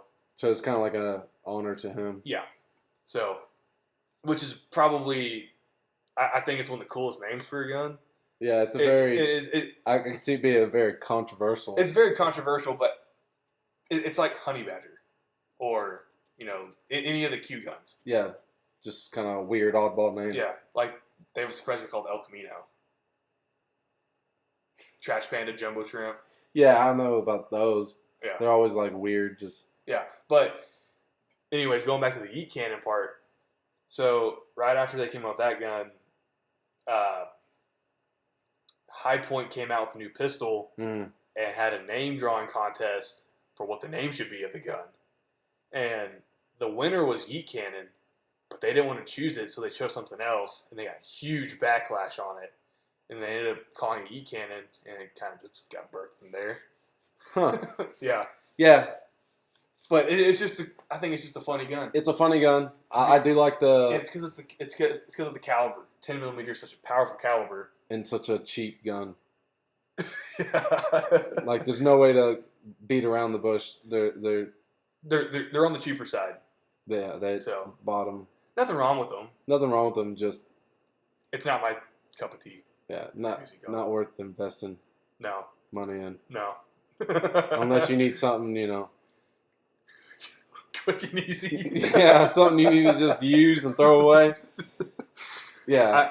I know somebody that has one just for that reason. Like so if you get like if you ever get into an LTC situation where you have to use your gun, the cops can take your gun for evidence. Yeah. And you don't know whenever you're gonna get it back. Yeah, you may not get it back. I have somebody I know somebody that has one just for that reason. Yeah.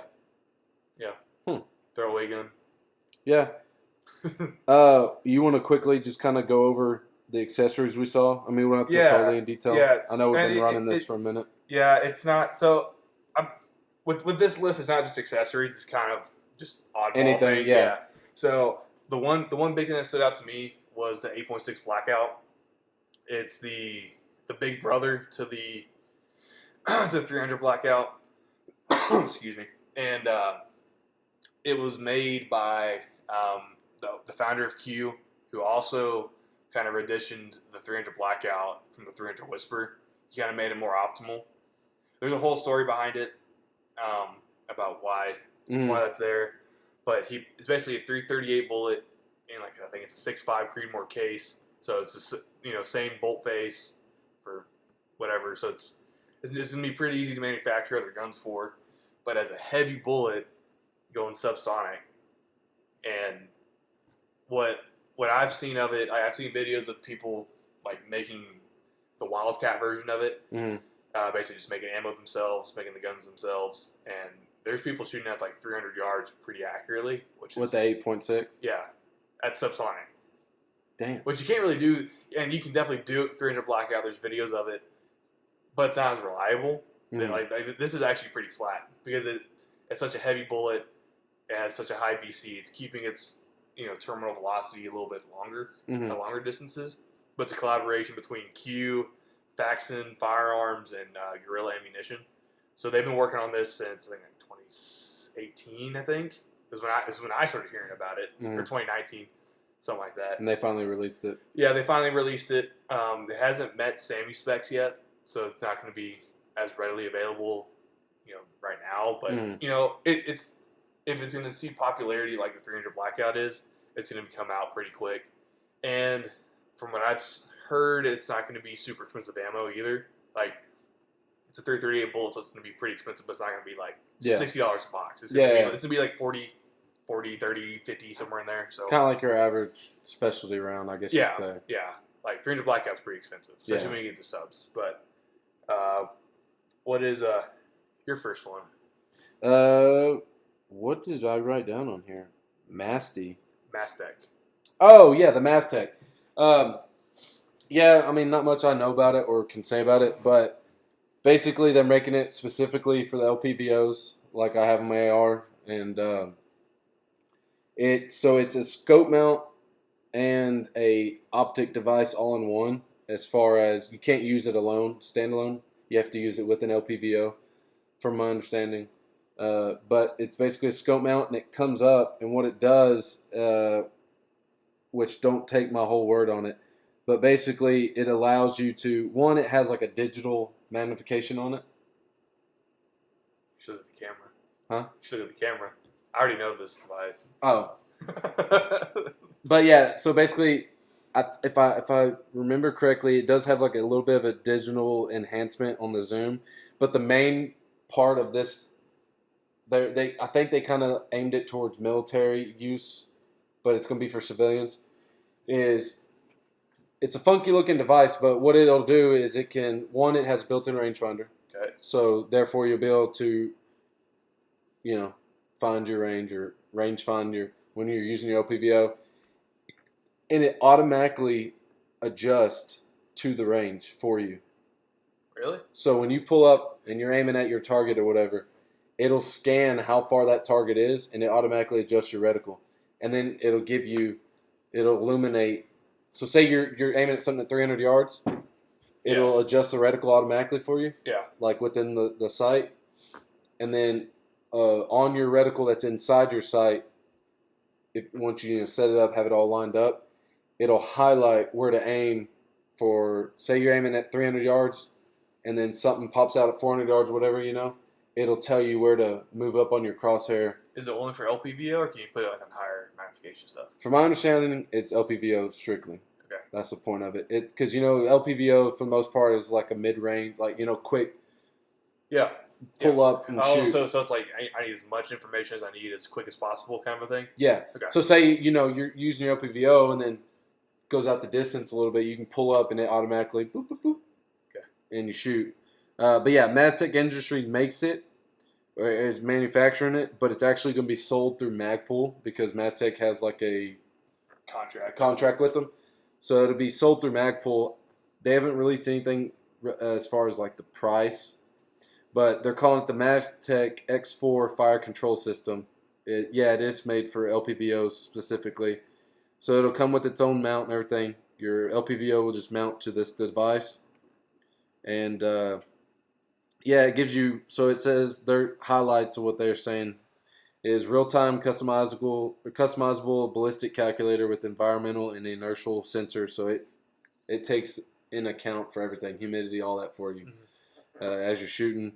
It is specifically this model that they're coming out with first is going to be mainly for the 30 millimeter LPVOs. There are some 30, I think 34 millimeter LPVO, like a little bit bigger in there. Yeah. As far as the tube size. Yeah. But most years are 30 millimeter for the most part. Yeah, you really don't get 34 until you get to the higher end stuff. Yeah. Like the razors and stuff from Vortex. Yeah. So it's. I bet there's some out there that are a little bit on the. They will be making those. Side, the first model, they're estimated to come out Q3 of 2023. That's going to be about September, October. Yeah. So that's when we'll get a little more about it. But basically, it has an accurate ballistic calculation at any zoom, any rotation, with any caliber. So they're saying basically no matter how you're shooting this son of a gun, it's gonna move. And they're saying they made it too, because it's obviously digital, right? It does not emit light through night vision.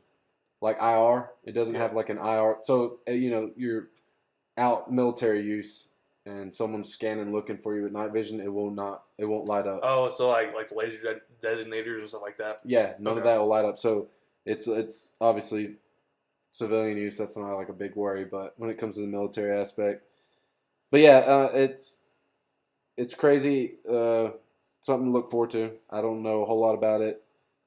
They're kind of slowly releasing more and more about it, but something cool. Not for hunting aspect, but for self-defense. You can use it for hunting. Yeah, I mean, you can use it for hunting, but in like the aspect of, I think one of mine is more designed around hunting. Yeah, and it's kind of the same kind of technology in it, but it's same idea, different way of going at it. Yeah. So it is a cool system, though. Do you want to talk about it right now? What, your next one? Yeah. Yeah, you can go on that one. Yeah. So it is actually one of the new buroscopes. Let me get the name of it right quick.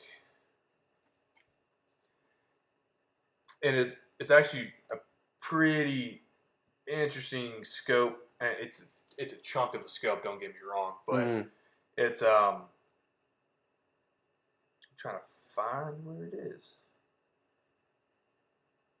It's basically a rangefinder, a ballistic calculator, and everything. But basically everything that yours had, but built into the scope. Like comes with like an app with it, so you can put like your your velocities, your ballistic coefficients, all that kind of stuff. So it has like an actual ballistic calculator involved with it. And then on the top turret, you actually with most turrets it's either MRAD or MOA, so you click based off of that, which is minute of angle or miliradians. So with this though, is that whenever you spin the turret, it shows yardage. So let's say, far as like you're wanting, let's say you're shooting at 500 yards or whatever we'll do 300 because I think it's more around the hunting side of it. Yeah. Let's say you're shooting at 300 yards, 300, 500 yards, something like that. And you don't know where the animal is. Well, it has a built-in rangefinder, so you can range it. Then you can adjust the scope, and then it automatically, like, whenever the numbers line up, you just shoot, and it should be relatively close. Yeah, it helps account for that. Pretty sure that's how the technology worked. The video that I watched on it, a little confusing on the way the guy was describing it, but that's kind of what I picked up from it. And it's all based off your phone, which everyone should have one. It's all Bluetooth connected. Definitely the more high-end rich. So the way I see this product being is more of like, I don't think they're that expensive either. They're about $1,500 is what I think what the guy said. So the guy, he was like, so it's not for the experienced hunter. It's more of like the intermediate to beginner hunter. So like you learn how to read range. You don't really have to worry about, oh, I need to do this for the MOA. You just click to the yardage that it's set at. Huh. So I think it's a good technical tool to keep people active and learning from their experiences and stuff like that. So, yeah. That's sounds like a cool idea. Yeah. I like that. What's your next one? My next and last one is the Glock Performance Trigger. Not necessarily something that piqued my interest or something I'd want, given that I probably won't buy another Glock. But I do think that it is a good sign that Glock is at least acknowledging that their triggers are garbage. So they're trying to fix it. I kind of read into it. Their Gen 5 triggers, the triggers in their Gen 5, I think were a lot better than their Gen 4. But that's what I heard. I haven't shot a Gen 5. See, but like the only thing with Glock triggers is that they're all different. Yeah, so it's like you never get the same. You can get a really good Glock trigger in one gun, get the same gun, same generation, and it'd just be garbage. That's just from my experience of shooting Glocks. So yeah, so I'm trying to figure out what is so crazy about it because it's a $100 trigger. It's not flat faced. It's still your typical look to a Glock. Yeah. So going by what the Glock website says, it says the Glock performance trigger meets a different set of criteria for those looking for a lighter trigger pull and ergonomics in a performance setting, all while utilizing a newly designed flat face trigger. They're calling it a flat face trigger. I don't think it looks like a flat face. It still has a curvature to it. Well, there's a couple other brands that are a couple other companies that have flat face triggers, but there's a little bit of curve, like the Hellcat. Yeah. They call that flat face. That's a different story. I can't stand that gun. I want a hard 90 straight down. Yeah. But basically, is it like a smoother spring? They're saying that, but I was listening to the way it operates. I don't know. I don't know necessarily. I don't know enough to confidently describe it, but basically, it operates a little different, and it's not going to come factory in any of the pistols. No, it's obviously going to be something you have to buy separate. Which I think is a silly move on Glock. They should just come out like a Gen 5.5 or a Gen 6 and just call it good. Yeah, just start putting the trigger in there. Because and charge $50 extra. Yeah, so I think that's a ballsy move from Glock to do that. It's interesting. We'll just have to see what's going to go on with it, what reviews are on it, stuff like that. My opinion on it, I don't think that's a good move on Glock. No, definitely and not. especially, they have a really high reputation of being, the end-all be-all pistol. But as we've kind of discussed before, that's not really our take on it by any means. We rather have something else that comes stock. I will say, the one thing I will give Glock credit is if I had to just go grab a pistol out of the counter that I knew was reliable enough, straight out of the box. CZP10C. Well, yeah, CZ, but I mean, as far as readability, able to go get one, I in a situation where I'm like, dang, I need a pistol. You want to go with 320? Huh? You want to go with 320 or the M18? Not for the price, as far as I'm saying, you need something relatively for the money, relatively budget friendly that you can get anywhere. You can get parts anywhere for it. Yeah. I would say. Okay, I agree. Yeah, I would say that is something. And the aftermarket parts. Yeah. Ooh, there's a lot of people that make the Glock is obviously the AR of pistols. Another unpopular opinion. Aftermarket parts on a Glock make it worse. Yes. Yeah. Definitely. Yeah. Stock Glock is the way to go if you're going to get a Glock.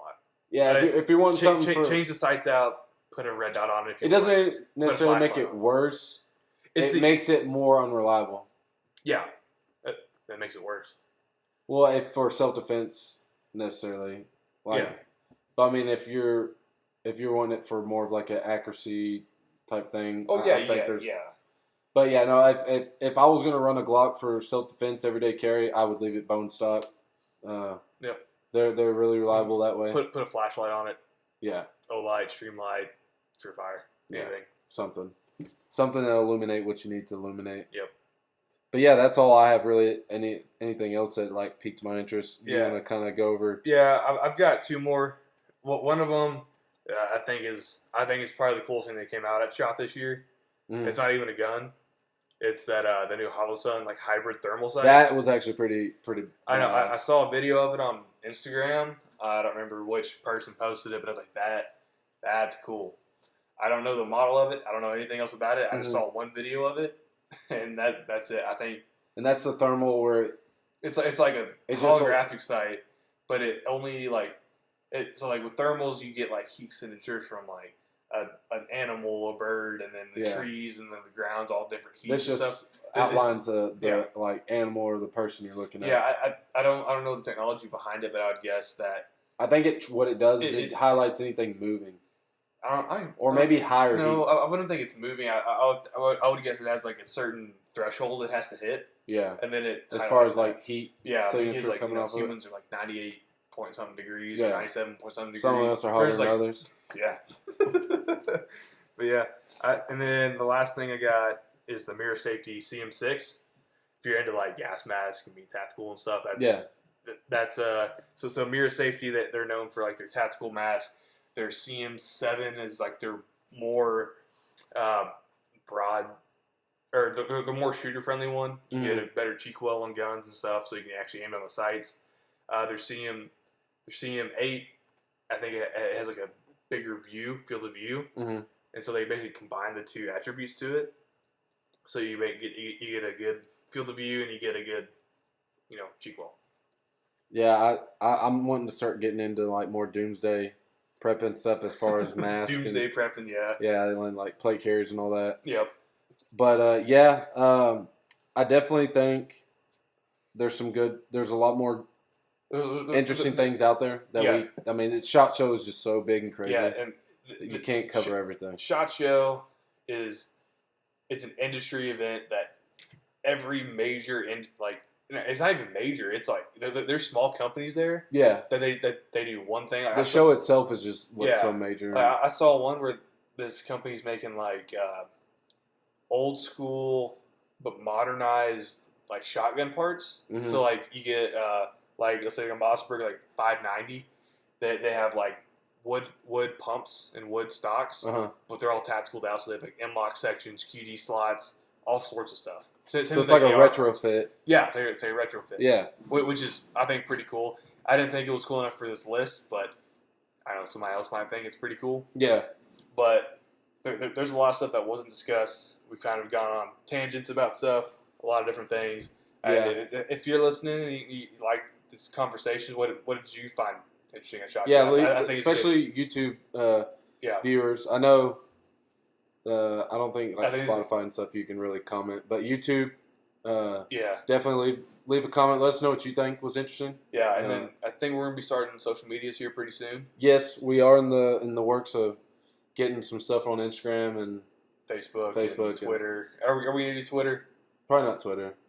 Okay. I feel like Twitter's more of like a political. Yeah. Social media. Yeah, especially right now. Yeah. It used to not be. May have a TikTok. I don't know about TikTok. may do a TikTok. I don't know. We're working on some social media stuff, getting some things going. Yep. Some good ideas from other people. The biggest thing too to help us grow is just like and subscribe. Subscribe. Show some support if you like it. I mean, follow, download. Yeah, downloads and reviews. If you want to. If you're watching on Spotify or whatever you're listening to this on, the best thing to do is give us a review, give us that thumbs up. That really helps us. Yeah. So that'll help us grow, and we'll be able to do bigger and crazier stuff. Hopefully. Yeah, and then I'm pretty sure we're in both agreements. Like we're not funded by anybody. This is all personal opinion. This is straight to the point, and we don't get special stuff from special people. Even if we did, we'd be honest about it. Yeah. But yeah, all the gear you're seeing us use right now, our AR builds, everything, that's all funded through us. We don't have any. Yeah. Thanks. And I think one thing too that we can also agree on is that like whenever or if we ever get monetized, it's going to go straight back into this. Oh yeah, definitely. Like we're going to get better mics, better equipment. Start investing in guns, stuff like that. So yeah, we want to grow bigger and be able to spread the word. Give y'all some crazier, videos and podcasts, and then it's not gonna be like jackass stuff.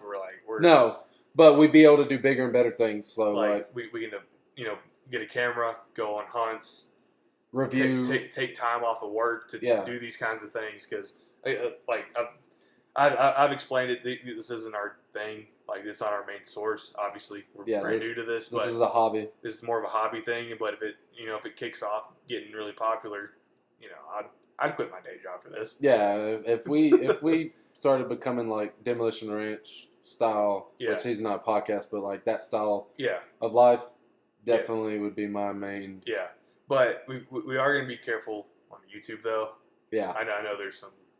I know it's getting political. A lot of controversy on YouTube right now.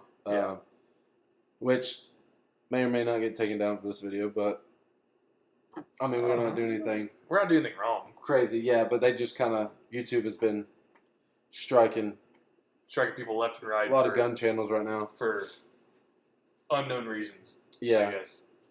But one last thing I wanted to kind of go over with SHOT Show and everything coming out.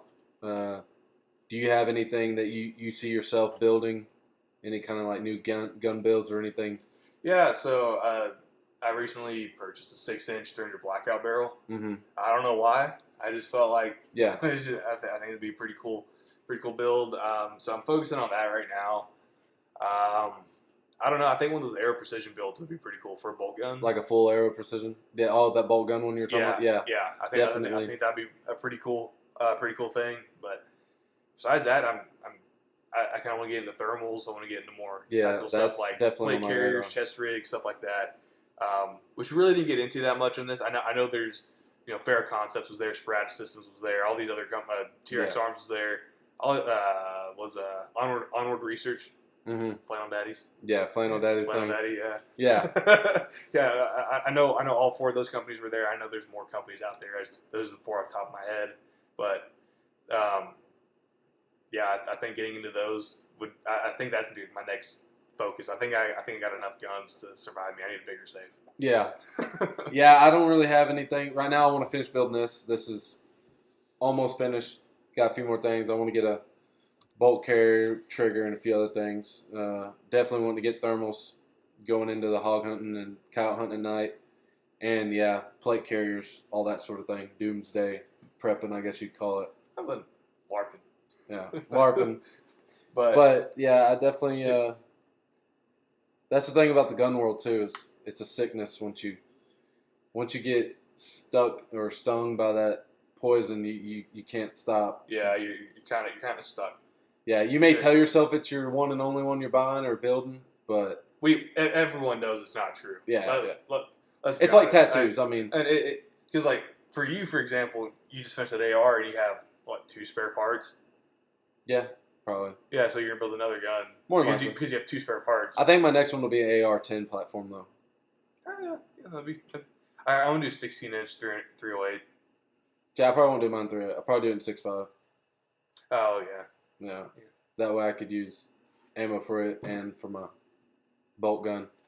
But I do want to do a custom bolt gun. Yeah. That'll probably be on my list too, I think. And then suppressor, getting my suppressor in.